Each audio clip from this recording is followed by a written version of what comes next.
everybody. Welcome back to the Space Tomatoes podcast with I'm your host, LX. I almost forgot my name there for a second. And I'm Havok. that's Havok. Hey, Havok, how are you today? I'm doing great. Off to a great start. Yeah. We have a special guest today. Hello, Spawnie. Welcome. Hello, thanks for having me. Thank you for Well, showing up. We had a little miscommunication, left you hanging here for a little bit. We apologize for the My fault.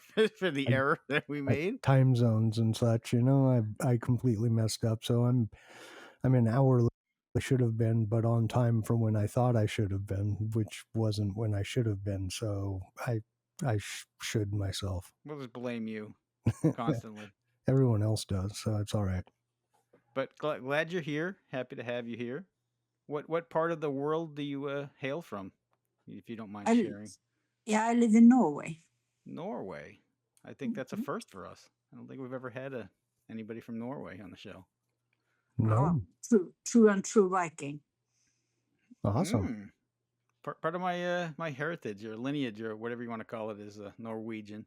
I don't know much about it. A little bit, but not too much. Come visit me. I'll teach you. Oh, all right. Can you throw an axe? I have actually thrown an axe. Always when you do that team bonding at work, you have to throw axes for some reason. Awesome. We do that in construction here, but we throw axes at each other. I have some co-workers that I wouldn't mind throwing an axe on, but I don't think that would be approved. Yeah, HR maybe worse. Who knows? Yeah. Hopefully they're not watching. Probably not. Chances are pretty slim they're not, but well, awesome. So, Spawnie, correct me if I'm wrong, but you were the leader for Fiery River, correct? Nope, I've never been on Fiery River. I was on Top Gun. Top Gun. Okay, I'm so sorry. I'd see my brain. I'm pretty useless. Yeah, you are male. This is true. Prone to stupidity. Yeah. So no, I was never on ferry. Yeah, but I was in Sampa. You had that right. Well, very cool. Very cool. Mm-hmm. So, how long did you quit, or are you still playing, or what's that all going on? And now you mean? I'm still playing, and I just returned to the mothership, which is Top Gun TG. So I've been there since last event. And so I was talking briefly to Alex while we were waiting for you, and I told him that I'm going back there to see if I can get my mojo back. We all know how the game are at the moment, and it is stale and it is a bit repetitive, but I do hope that it will be fun again. And it's at last that is fun for me. The PvP is boring as shit, to be honest. Yeah. You mean the non-Atlas PvP or just PvP in general? The non-Atlas PvP. Yeah. All of them. Especially crystal caves. Yeah, I mean all the events are pretty much I think that there's like one of them that's new from when I first started the game in 2017, 2016. So, and it's still, as LX likes to say, 2 lefts, 2 rights, and you're home. Mm-hmm. Yep. I think actually there are 2 because I started in July 2018. And I remember when they introduced Temple. Oh, that's right, Temple Raid. Yeah, and then later Crystal Caves. Yep. And of course, when they turned the plug out on the oh God, what was the name? With the map where you took area. Yeah, never mind. They ruined it. It's gone. I know what you're talking about. The one where you basically came in and you had like a tile that was yours, and that was your home Yes. base, and then you attacked to like, increase your territory and kind of, if you could, surround enemies and keep them in a little at their home option. If you could optimally keep them at their home. Yeah, I got to see a few maps that from D1 back when Dread was playing that were quite quite silly. Like, I kind of remember enjoying that event, honestly. yeah, I have good memories of it. I had some good times. Yeah, when you can cut off an enemy and keep them with, they get one, maybe two tiles the whole event. It's a little satisfying. Yeah. Yeah, I was in Sapphire, and we ruled that in Sapphire. It was really fun. I enjoyed it. So me and Batshit, I was on 5th Legion back then, and we went totally nuts. Oh yeah. So yeah, it was fun. Yeah, I remember one event, and I can't remember. Oh yeah, no, I remember now. It was Les Voltaires or whatever, from the silly vampire movie or whatever. What was that? Twilight, I think, was where that came. Was that? No, it was Diary of a Vampire, wasn't it? I don't You have know. the box set, don't you? No, I don't.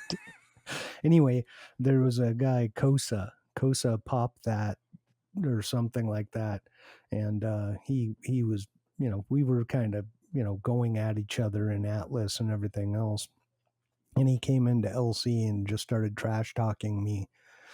And I remember that event. I spent an inordinate amount of time and effort in just encircling their. They happened to show up right next to us, like they were our nearest neighbor, and I just beelined it over there and just mega dumped. I mean, just keep dumping megas and just circled them and just kept expanding that circle. And every time they would get one tile, I'd just immediately go smack that tile and kill them. And we kept them inside that event, that little bubble, the whole event. They couldn't get anything. It was gratifying. Did you get any King, messages of appreciation from them? No, but he didn't come into LC talking trash anymore after that one. So Yeah, that's fair enough. Kingdom Wars or something like that. It was called. Yeah, Yeah, Kingdom that sounds Wars. familiar. Yep. Yeah. Old brains. So how long of a break did you take before you came back this last time? Me? Yeah, how long were you away from it? I've never taken a break. Oh, I thought you were. Oh, okay. Well, I was saying I was going back to Top Gun, but I've been all over the place. So okay. I misunderstood. I started, like I said, in July 2018, and then I joined at level 30. I think I was a team called Drago Attack, which is, of course, long gone. And well, it was a fun team. I mean, our leader was named Clam Eater, and that was quite good description of the team, sort of. and then we merged with the Condemned, mostly because we liked the name of the team, and that was a fun team. It was led by a woman called Sadie. Hi, Sadie, if you're listening to this. And she was an adult store manager. Oh, interesting. And she taught us a lot of stuff. Oh boy. Believe me. Oh boy. And it was also the only team I've ever been on. And at the time, I thought this was normal, but we had a nude section with team members. Mostly breasts when it came to the women, and not breasts when it came to the men. No, that was junk. And obviously it wasn't everyone, but it was quite an album. And I also had one officer, my fellow officer, who posted the ad pictures of male prostitutes in team chat. and no one raised an eyebrow. Wow. So that was kind of normal on that team. It was a fun one. It really was. Well, And it's also the only team I've ever been kicked from. Because as fun as it was drama nonstop. I was going to say, so you didn't share would it be too in the much to room? ask? Sorry, What? I talked over you, Havok. No, I was going to say you didn't share in the room and you got kicked. No, I didn't share in the room, and that was not why I was kicked. But to be honest, I really, really can't remember why, because it was, like I said, drama all the time, and I do have a temper, so I was probably pretty mean. But even though me and 6 or 7 others got kicked mid-event PvP, and we were in a room with another team strategizing, and suddenly we were gone from the team mid-event. Wow.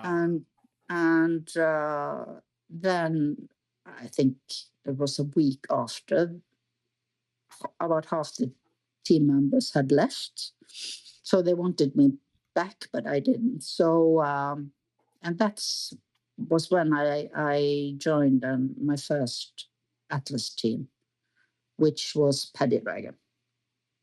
Okay, Paddy Dragons, yeah. Yeah, and they were Arachnid back then. Yep. Not that I really cared, because I didn't know anything about alliances or politics, or because I came from a non-Atlas team, and all I knew was what I have read in the forums.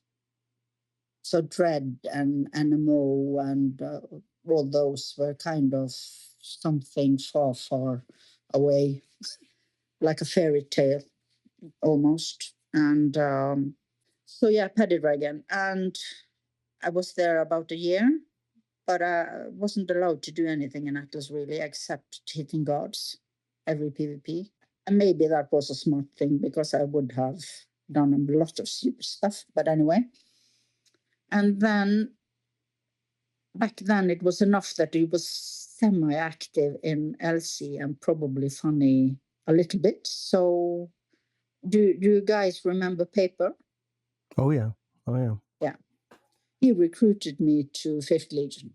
And that's really when my Atlas career started, with Batshit, George, Inland Surfer, Paper, Leah, and all of them.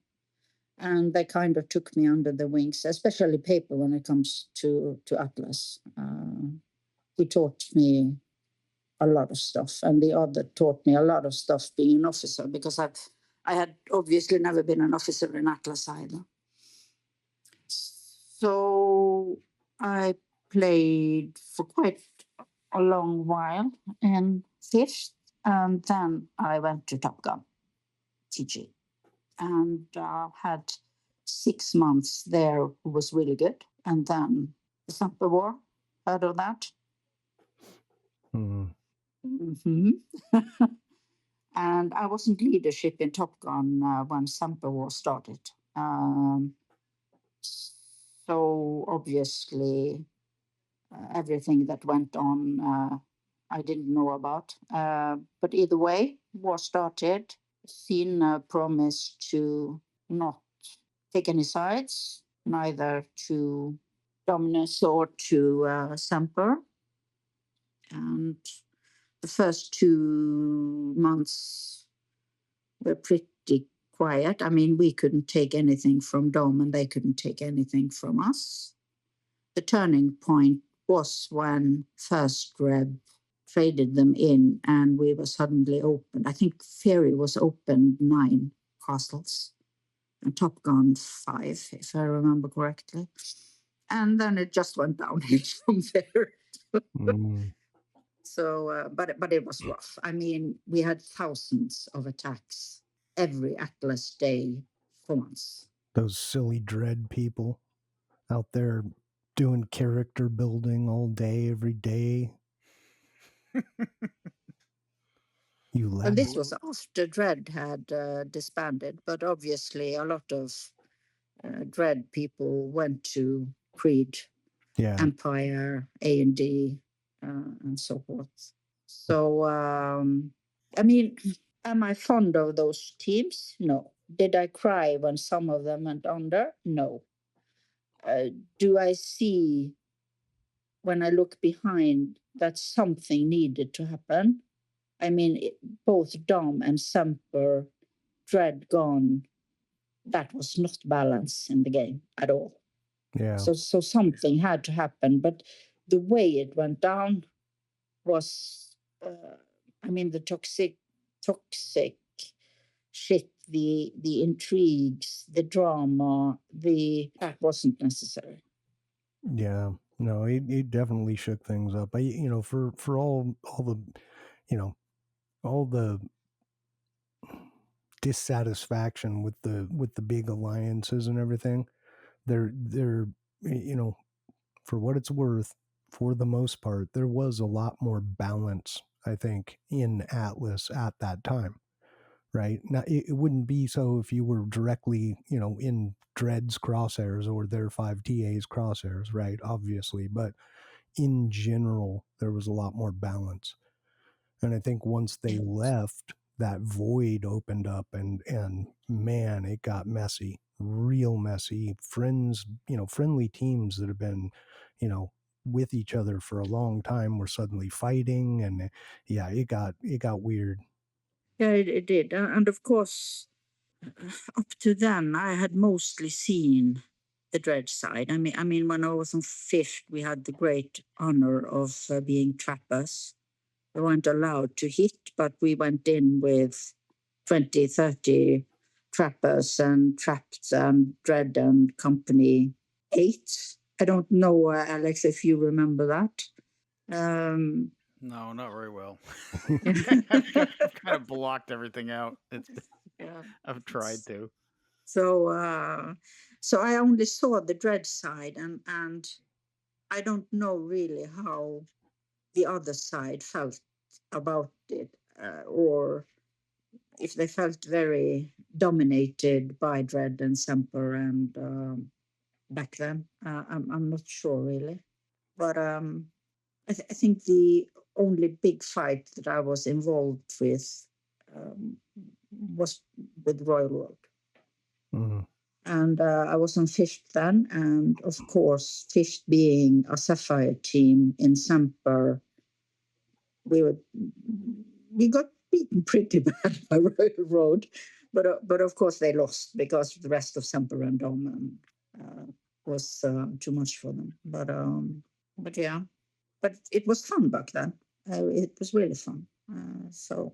Yeah. So, and we got beaten pretty hard during Semper War, and at the end, we really Top Gun didn't really have any other choice than to semi disband, which we did, and that was when I went to Fire's Clan. Fire's Clan, that was it. FC. I'm so sorry, I said Fiery River Yeah, earlier, and yeah, FC. but I was in FC. Yep. Yes, and pretty much the reason that a group of us went to FC back then was because that was the only team that ever, under the Semper War from that side, actually tried to help. And they got beaten up pretty badly for it, but they helped. And we also had some teams on the Dread side that will remain unnamed that also helped us in the dark. Not by fighting or because we told them you're too small, you will be crushed, so stay out of it. But they helped and supported in other ways. And thank you guys for that. And so, yeah, went to FC, and that was hell of a team. That was, I mean, we got beaten up by A&D and Empire, and God knows who didn't smash us. But it was a really good team, and the people were amazing, and I really miss FC. But it was fun while it lasted. What happened to them? Did they disband or? They disbanded, but that was because most of the leadership was burned out, and no one really wanted to take over. So we decided to disband. But it was the best we had been in a long while when we disbanded. So it wasn't because we were broken or anything. It was just, well, we couldn't get people to take over leadership, and that was that. So then I went to Warren Forces. Oh, okay. I didn't know you were on Wii. I was.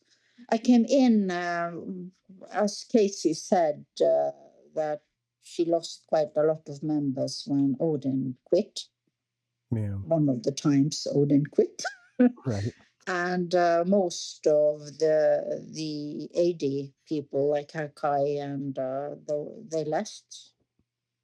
Many retired, and that's I joined then, and then we kind of rebuilt. And we were in TA then with 7-Eleven and SS, and well, Risen came a little bit later, and of course MD also a bit later. And that was a really good TA, very active TA, good TA, lots of raids, very fun. And then, of course, the war between A&D and Creed slash Nisi, wherein they emerging. So SS jumped over to A&D, and the rest of us continued. And some wanted to join A&D side, and some wanted to join Creed side, and I didn't want to join either side because my wet dream, which I knew wasn't really going to happen, but a wet dream is a wet dream, right? Was that Creed and A&D would destroy each other, even though I knew that wouldn't happen. And so, I mean, we were kind of between a hard rock and a hard place. Damned if you do, damned if you don't. When there is a split in leadership about strategy, and there are split in the team about. So when Warren Forces joined the A&D side, or joined the A&D side, because they never really joined. They joined the TA, but then half the team left, so there wasn't much help for A&D really. So that was that. Okay. Yeah, that And must have been after I quit, because they were still kind of at each other at that point. And then I had 3 weeks in BWeb, or 4 maybe, Mm-hmm. because Risen took most of my group or my people when I asked them to, but there were no room for me really. So then I went to BWeb for a while, waiting for a spot, and then I went to Risen. Yeah, so BWeb actually disbanded, didn't they? Yeah, they did. Well, first they had just been hit by that ban wave when I joined. A lot of the players got banned, and then I joined with some other people joined, and they disbanded after I left. Not because I left, but a while after I had left and gone to. You never know. WR. It could have been that they just missed your sparkling personality. Maybe. Like, without I doubt Spawnie, it, but without Spawnie, we're nothing. That's it. Disband the team. Yeah. Well, I have been a bit unlucky like that. I mean, I Fifth disbanded, but that was after I left. And then, of course, Top Gun disbanded. Then I was leadership. So, but I kind of don't think I am to blame for that one. I blame more Creed, actually, and Empire. And then I joined FC, and they disbanded. So my history aren't that good, really. Yeah, so here's for anyone listening. Spawnie's awesome. Bring Spawnie onto your team, but don't ever let her go, or you'll disband. It's just that's the way it works. Yeah, maybe. Okay. So, and then after WR, I'm going to get hate mail for this. I decided I want to be a pirate. Arr. Yeah. I don't want any more of this shit. I want to be a pirate. So I went to Jokers Okay. and Insane Jokers because I had actually promised Forsworn, who was the previous leader of Jokers, that I would join them at some point. Obviously, well, she had left when I joined, but still, I went to Jokers. And that didn't last very long, really. And so, and I still wanted to be a pirate because I had just been a pirate for a few weeks. And then we joined Fixius. Okay. And that was the team that I've been on until last week. And it was a pirate team when I joined, but we decided that we wanted to rebuild. So when I left, now we had all of 11 castles. It's a lot of castles for a pirate team. Yeah. So we are Fixius is still kind of pirates at heart in that matter that they really don't care who they hit, what side or whatever. But of course, as Castle's owner and with infra and everything, they are not pirates anymore. So yeah. So what do you think about the proposed change? Well, the proposed or coming changes to prims for the pirates. What are your thoughts on that? I'm not sure that more of the same will help. I mean, they took away the G2, and there are about the same amount of pirates. Some have taken castles and guards, and some new pirates have emerged. Is piracy a problem? Yes, it is. Yeah. Is it intended gameplay? No, it's not.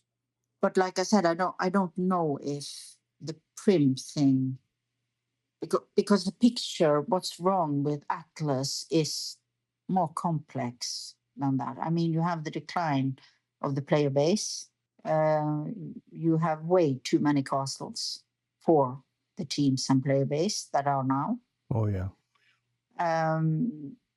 I think that maybe a mix of a carrot and the whip will work better than just the whip. Maybe one should do something about cooldowns. I mean, 15-hour cooldown on the T5, right? If I remember correctly. It's Yeah. Yeah, it's insane. You know, I definitely agree with that. I think there's, I don't know, I think you're right.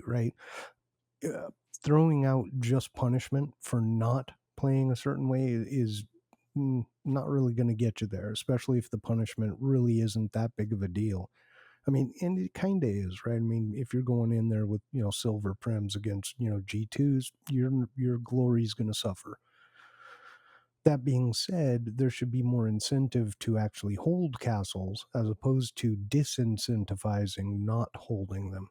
And I think there's a big thing for that. And like you said, the cooldowns are a massive part of that. You literally take, once you get to T4 or above, it's over 1/2 of an entire day where you have to be active and paying attention to that castle, because there's nothing you can do. You just have to fight, and so, you know, the fact that you only have a short window until the cooldown happens, whether you want it to or not, and then the very long cooldown really, in my eyes, disincentivizes holding castles, right? And then, like you said, if I was shown a few screenshots in game, there are just tons. I mean, tons of castles, T5s, T4s everywhere that you could just go take. There's nobody on them. Nobody wants them. So there's that competitive nature of, there's some form of scarcity to castles doesn't even exist. So you once again have disincentivized people from holding castles, you know? I know how So they could fix it.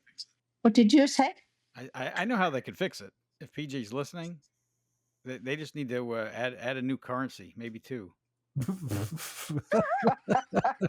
On top They of the just 80 did. something. They just did on the And then maybe make it only purchasable in the largest packs. No way to earn it otherwise. Right. That right. would fix all the game problems Mhm. Of course. instantly. Yeah, of course. Yeah. So yeah, I think I also think that on the T4s, maybe that shouldn't be 100% glory. T5's fine. Shorter cooldowns and I wish they also could take away some of the castles that are there, because there are, as you said, there are too many. There are way too many. Yeah, I It's think depressing. I think they should reset it to not the first release, but the first after the first land grab of Atlas. They should cut it at that, right? Because after that one, they went in and added a bunch more T5s and T4s, if I recall correctly, because there was a problem with some certain big teams owning all of the T5s and nobody else could even have a T5.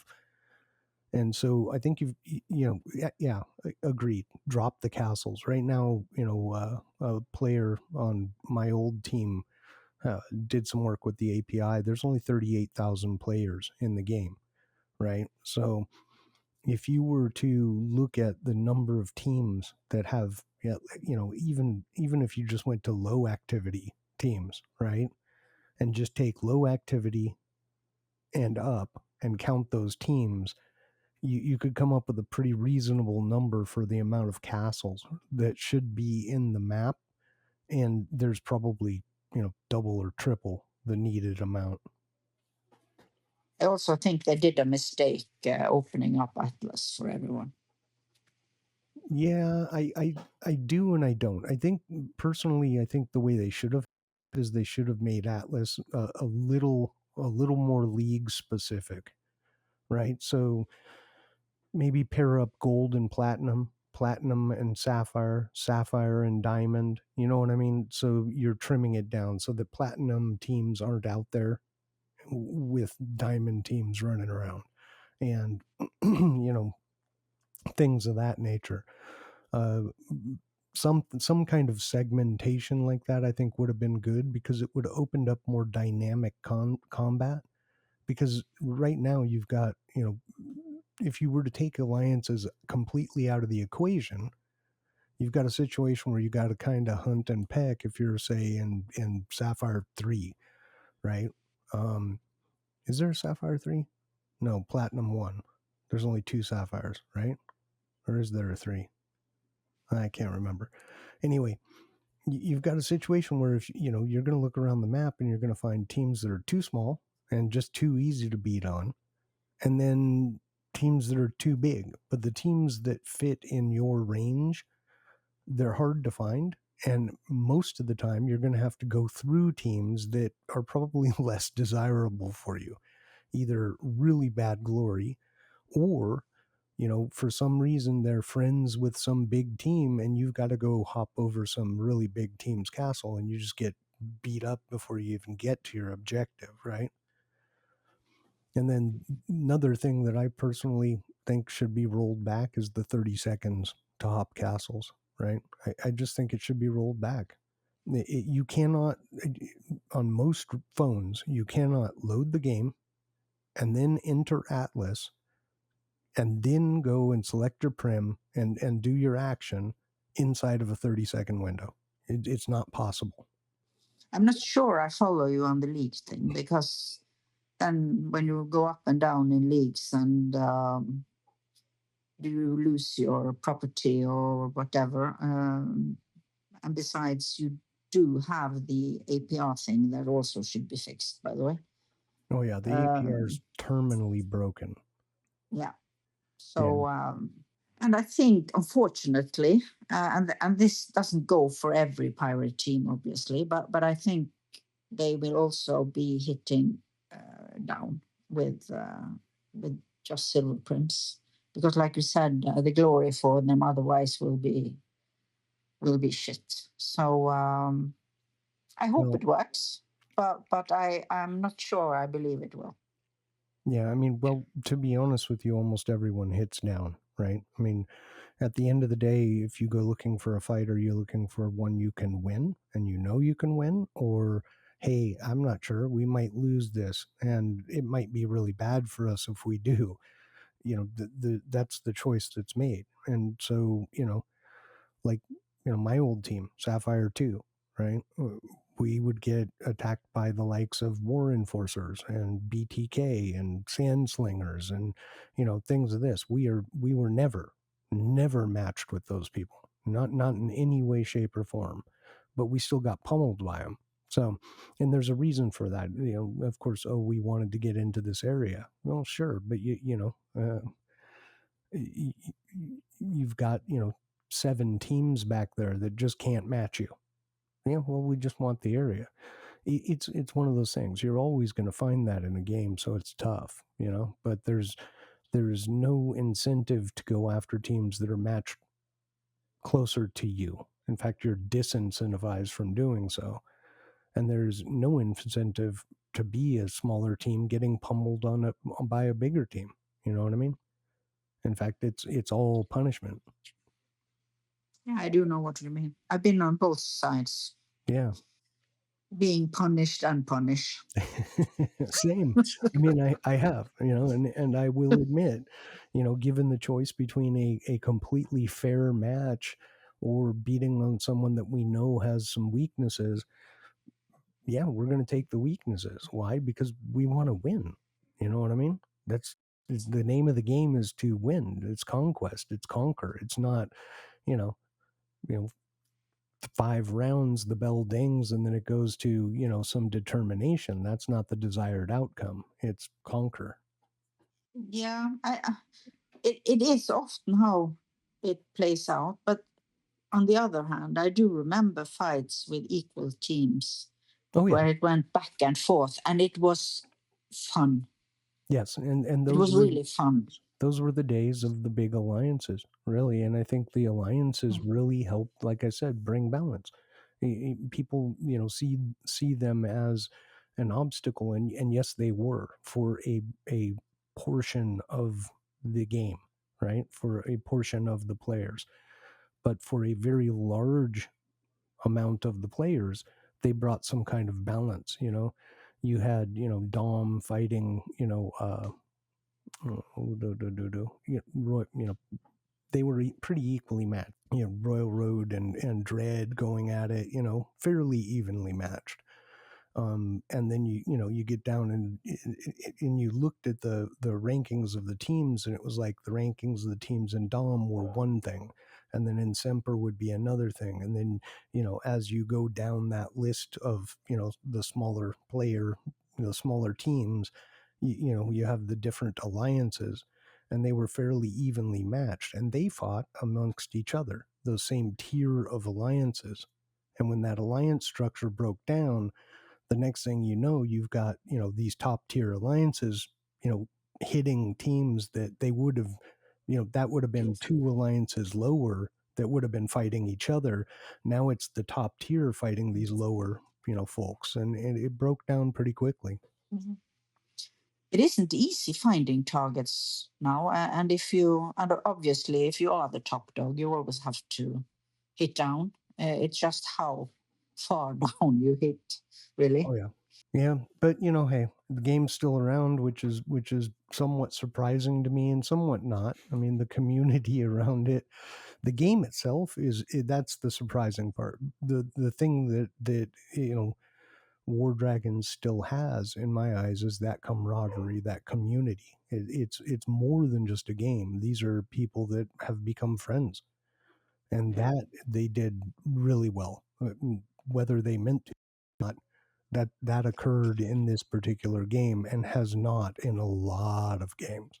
I think it must have been an happy accident, but they did succeed with that one. And of course, the forums and everything around that was a big part of it. And yeah, yeah, one has met many friends and quite a bit of foes uh, during the WD journey we all have had.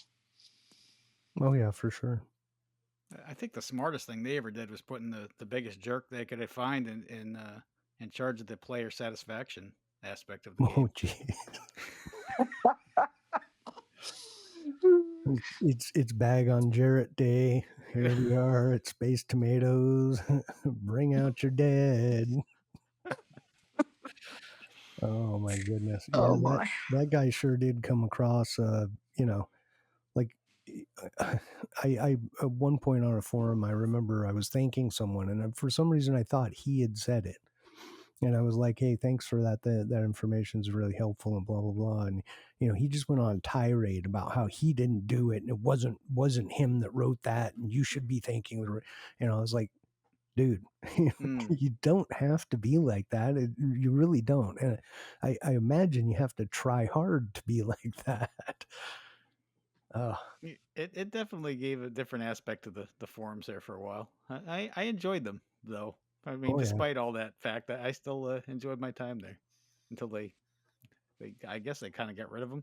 That was after I left anyway. Yeah, they moved them to Discord, which blows. But whatever. The forums were cool. I liked it. That was the first game I had ever been on that. I think it's the first game that I had ever played that actually had an active forum where they actually engaged, staff engaged with the players and, not just the forum, but the creators faction and the, what was the other one? They had players faction and, they put these things on that kind of helped, I think, nudge towards community. Yeah, some of the first I saw on the forums, it was a guy called Jeff, and he wrote a weekly bulletin of the wars in D1. And being a little player down, way down, in plat 1 and gold, etc., that was like, ooh. But he quit for some reason, and but those were good. That was the only knowledge I really had on D1. Was his articles about the weekly articles about the drama and wars in D1. Yeah, it was NMO or something. My introduction to my introduction to D1 was interesting. There was a glitch for some reason, and we got thrown into D1 LC. Like our LC was D1's LC. And I always thought LC is pretty toxic. Like, just avoid that mess. You know what I mean? And then we got thrown into D1 LC, and I was just like, I don't know how to. Yeah, I was dumbfounded. I'm like, wow, the level of troll in this LC is, I mean, almost beyond comprehension. I was just like, get me out of here. It's like kindergarten now compared to how it was. Oh, really? I don't know if what has happened to humankind, but everyone is offended by everything these days. No, I'm offended by that. You are? Deal with it. No, I'm not. I'd have to agree with you, though. There is a lot of offended people running around. There is. So, yeah. But I don't, I mean, I was in D1 a long time, and I really don't miss it. I'm really happy. We are going up and down from D1, from D1, Sapphire 1 to D2, and just staying alive and doing PvP is enough now for D2. So it isn't what it was, for sure. Yeah, no, I saw a list of who's in D1 now, and I was like, what? How? And I mean, it just the really top tier teams have almost all, not all of them, but almost all of them disappeared. Nowadays, you war to stay out of D1. Yeah, right. To lose them, of course. So yeah. So do you see yourself in 5 years still playing War Dragons? Oh God, no. 3 years? If I do you see yourself having this podcast in 5 years, my friend? Yes. Yeah. Well, if I still play, then I'll come back. Awesome. Yeah.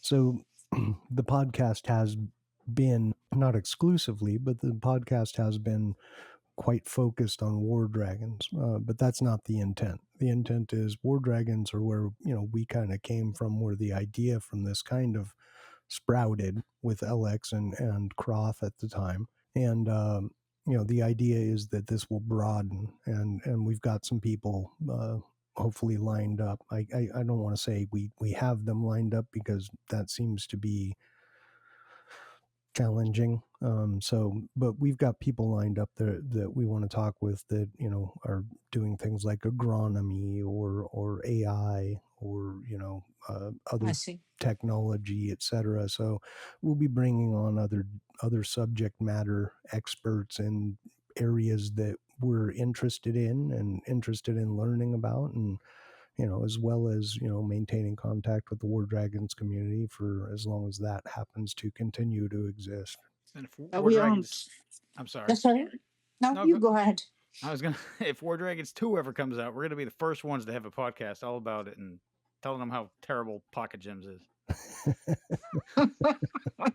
Well, they are pretty terrible, aren't they? So yes, we should do that. We should go on a War Dragon, not a War Dragons, a PG tirade, and we'll just download their games and play them for like an hour just to get a feel for them, delete them, and then just come on here and just rip them apart. I have several dozen old podcasts you can listen to. That's basically all that we did. Oh, really? That's so bad.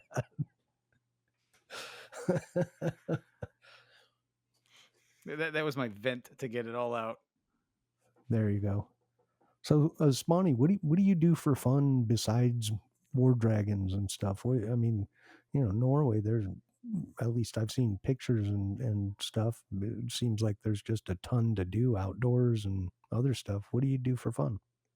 Well, I love traveling, and mostly you're never a prophet or see your own country, but I travel mostly abroad. But if I don't travel 4 times a year abroad, then that's a failure, kind of. So traveling, indeed. I also love to read, which is mostly an indoor activity, I have to admit. And I also do art. Oh, nice. So okay, let me reverse a little bit. So what are you reading currently? Currently, I'm reading an epic fantasy by John Gwynne. Okay. How is it? It's good. It's really good. Awesome. So this is the third and last series he's written, and this one is situated in a Norse mythic landscape inspired, and he has actually stolen quite a bit from Norwegian folk tales in it. So that's annoying me, kind of. But besides that, it's a really, really good book. But I am mostly into epic fantasy, like Robin Hood, George Martin, obviously Game of Thrones. I read the books long before the TV series. And I also enjoy history. That's real history. And of course, some really good serial killer novels to get out my aggression is also good. Awesome. So I kind of read like others take drugs, right? It's like the game. It's an escape from reality, and just block your head, block everything out, and enjoy an adventure. Oh yeah, for sure. So what's your favorite destination? What's the one that just, kind of always bubbles up to the top of the list when you travel? Oh God, that is such a difficult question, because there are so many amazing places. Florida? But I have to advertise for my homeland, which is Iceland. Oh, nice. Nice. That's the green one. for anyone watching, just in case you didn't know. Like if you're from the United States, you probably don't know. But the green one is Iceland. The icy one is Greenland. It's That's just true. the way it is. So you're all right. Although Iceland do have a fair share of glaciers. Oh yeah, absolutely. Mhm. But in general, if you look at like satellite imagery, most of Greenland is ice, and most of Iceland is green, which is weird, but okay. That's kind of tricky. Well, I'm guessing, hey, back in the day, maybe they mistook which one was which and when they named it. You know what I mean? Like, hey, you're on a wood boat, you're going over there, and you land, and you're like, yeah, well, this is pretty much like what we thought it was, but it's all ice. Is this Greenland? And they're like, yeah, of course it's Greenland. Okay, well, this is Greenland now. No, maybe. Maybe they should make the names of places more descriptive, like humid, swampy, mosquito, alligator land. Florida. That would be good. Yeah, see, you know exactly where you're getting. Right. Yeah. Well, very cool. That does sound cool. So, what do you have planned for trips coming up in the near future? Well, I've kind of done one of them. We were 6 weeks in New Zealand and a little trip to Australia. So I was away all of January. The next one isn't that exotic. We are going to England. Oh, okay. And that's this summer. And then I am going to Budapest in October. Wow. And actually back to England in November with my sister because she insisted that we went to London this time. We always go a week together in the fall or early winter. And this last year it was Dublin, and before that it was Edinburgh. She likes the UK. She gets to decide where we go. So she doesn't like good food? Well, she does, but they have other restaurant than English kitchen. Right, that's true. Yeah. But I do enjoy Italy as well and Spain. And my husband runs a lot of marathons, so we kind of combine it. He runs one day, and the rest of the time is mine. Oh, wonderful! So, yeah. You might know my neighbors. They did a lot of marathons, and they were like telling me they were some of the only people that ran on all the continents. They did one in Antarctica. I'm like, oh, I didn't even know they had marathons in Antarctica. They do. Yeah. We actually have one in Norway as well that is on a frozen lake called the Icebug. So because why not? Yeah. I mean, so I think he's practicing to run away from me with all this marathon running, but he always comes back. So I guess it's okay then. Well, just wait until he's at about mile 20, and then you just like walk up to him, push him over. Yeah. So. And of course, like I said, art is also a big part of my free time, which is why I shouldn't really play. I have enough to do, really. So when you say art, is that oil paint or watercolors or ceramics? I do mainly prints and acrylic paintings, but mostly prints, actually. Okay. So maybe you could share some with us online. I'd like to see them. Yeah, if you want, if you want to share some, we'll throw it in the podcast as well. Love to do that. Yep. So that's also kind of a reality escape. Just go in the flow and create. Very nice. So, and of course, I work. I have to say that I work as well. I do have to earn a living. Okay. All right. So here's a question I got for you: is let's say if my family and the LX's family and we decided one day, hey, let's go to Norway. What would you say if for someone that you knew coming to Norway to go do what to go see, etc. And I'm talking outside of like, the tourist stuff.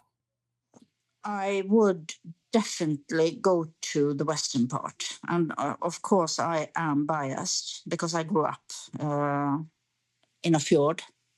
And you have two big ones, and the second largest is where I grew up. And even though it is kind of a tourist destination, there are still pockets there which isn't, and which are stunningly beautiful. And the eastern part where I live at the moment, stay away.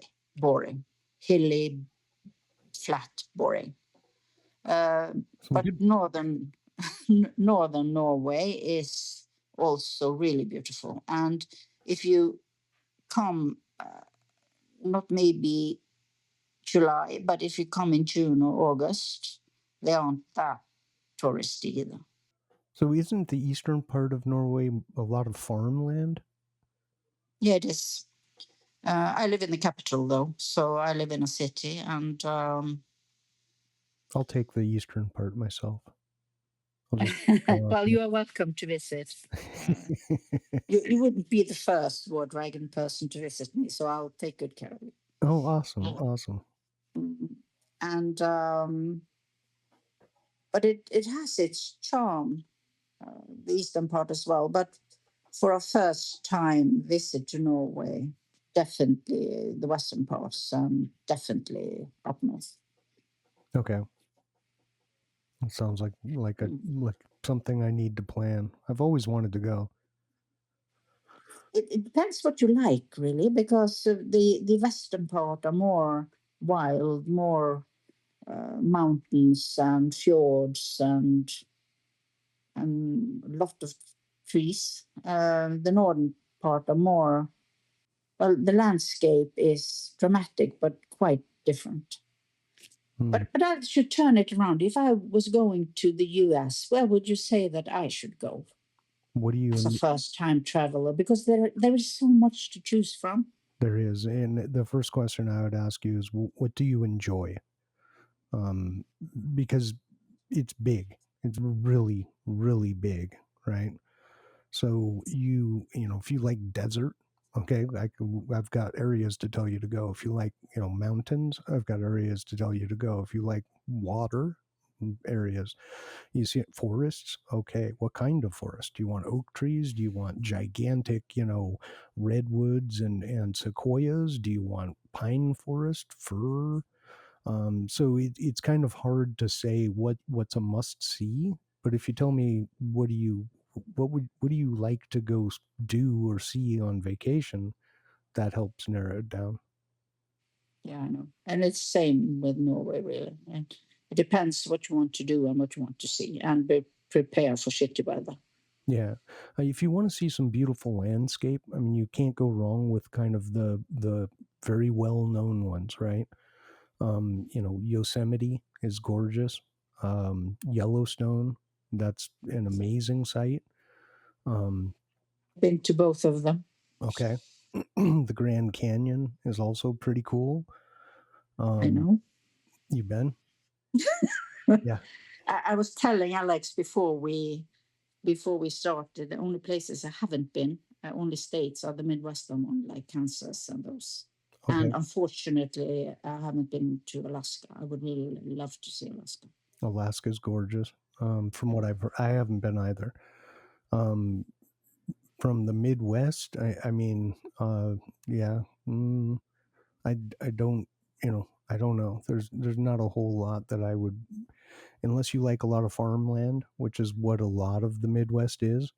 It's pretty much your options there. A lot of outdoor stuff, hunting, fishing, things of that nature, bird watching, just being out in the middle of nowhere. A lot of good places for that, but not really, like the Great Divide is just kind of lame.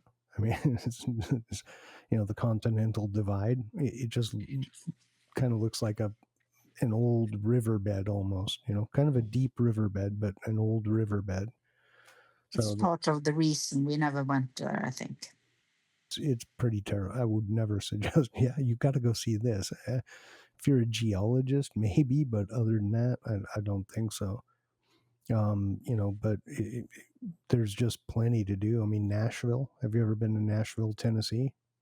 Yeah, I've been to. I haven't been a lot to Tennessee, unfortunately. I've been to Memphis and driven past, but not seen.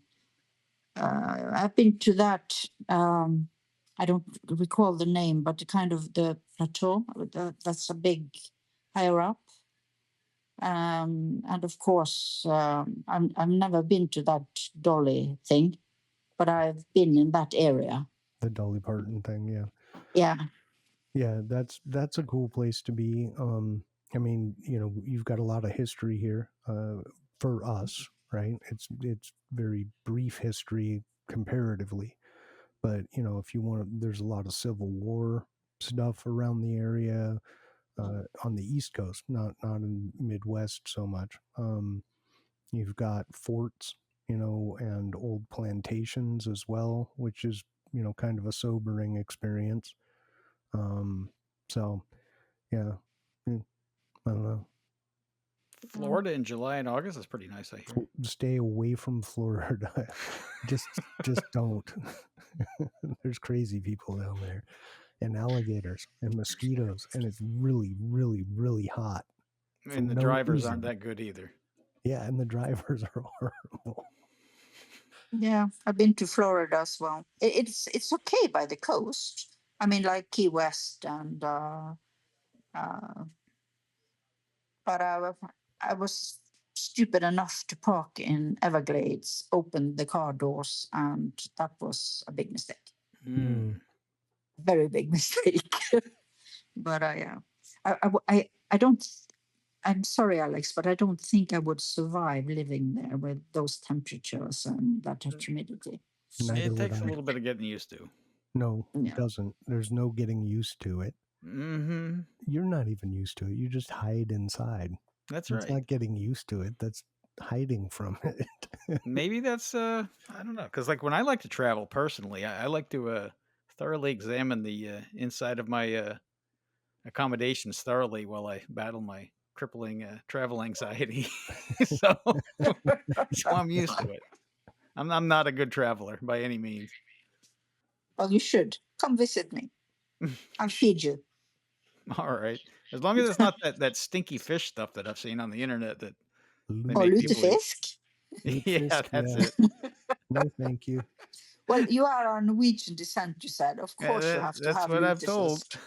Oh, no, I don't think you could even get LX 10 feet from that without him initiating gag reflex or worse. Probably well, not. It is an acquired taste. I mean, I can remember not liking it as a kid, but now I actually do like it. But it's enough to have it like once a year. Now, here's the question: do you like it enough to open it inside of your house? Oh yes, because that's nothing compared to the Icelandic delicacy of half rotten shark. Oh. That smells. Yeah, all right. I'm gonna have to rethink this whole Norwegian trip here. I don't know about stinky food, man. No, honestly, I'd try it. I'd give it a shot. I'd do my best not to launch my cookies, but I'd give it a shot. Why not?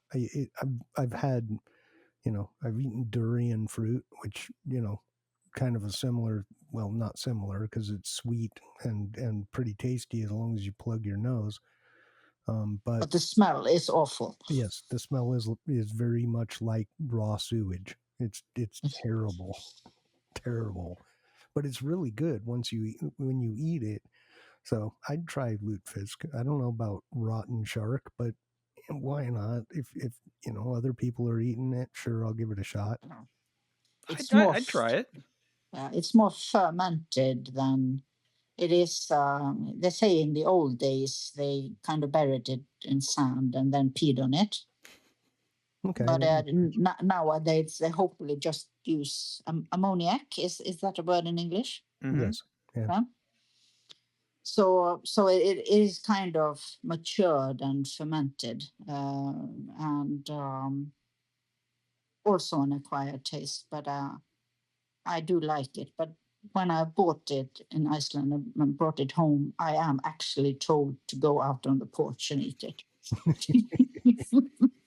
Yeah, I have a friend that he married someone from Norway, and so I don't I think she actually is now living back in Norway, but he was talking about that, and he was like, yeah, they have usually a picnic table outside or whatever, and that's where you go and you open it up, and then they bring out all the stuff, and everyone. It's kind of a tradition, I guess, right?